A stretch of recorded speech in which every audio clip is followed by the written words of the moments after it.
Hello everyone, my name is Beat Alligators and welcome back to another video. And now that Season 4 is officially live, I made a Fennec video already, but now it's time to make a Galil video. Or as it's known in this game, the CR-56 AMAX. Kind of a weird name, but you know. And anyway, this assault rifle is very good. It's got a pretty good damage output and a very steady fire rate. I will say I have used a lot of the assault rifles in this game, and I would say this gun is above average. Of course, for me, it's not going to compete with the M4A1 and a couple other assault rifles, but it's definitely better than most. And now that I am done explaining about the gun, let's get into the class setup. As with all my Warzone class setups, the first attachment we are going to do is the monolithic suppressor. For those of you unaware, I don't really know why you even play Call of Duty if you don't use this attachment, but it gives you sound suppression and damage range. And that is a perfect combo for Warzone. On top of this, it really doesn't slow down your ADS speed by a lot. It's not really that noticeable.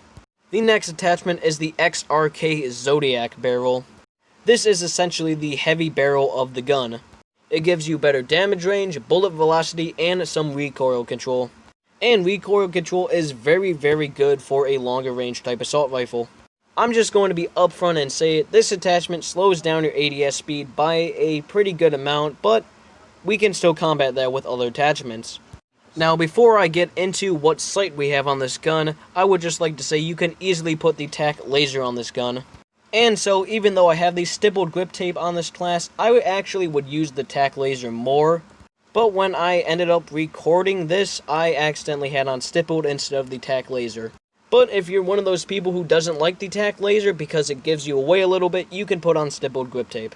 And so with that sorted out, the next attachment is a sight, and it is the variable zoom scope.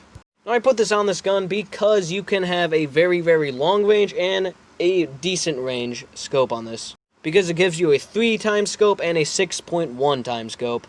So essentially, it's like you have an ACOG and a sniper scope all in one. But as with always, you can just put on any sight you want. You could even put on an operator sight if you wanted to. You could put on a thermal sight if you're into that too as well. The next attachment is the close quarter stock. If you don't know what this attachment is, it speeds up your ADS speed, and that's about it. And the next attachment I already mentioned can be swapped out with the TAC laser, but it is stippled grip tape. So with all of this out of the way, let's get into the gameplay. As you can tell, this assault rifle is a little bit on the slow side with these attachments, and that mainly has to do with the scope, and this map isn't very good for showing it off on.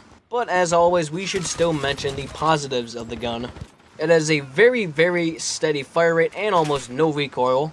And on top of that, just because of the way the rounds are chambered, it is very powerful. And I did notice when I was playing with it, it does feel like an AK, but with slightly less power and slightly less recoil. And the AK is a very good assault rifle. So the final verdict of this gun, it is very good for Warzone and all the protection that they have in that game, but it is still a little bit worse than some of the best assault rifles. And with that, that will conclude the video. Make sure to like and subscribe and comment anything down below, such as what you thought of the video or future video ideas. And I will see you all next time.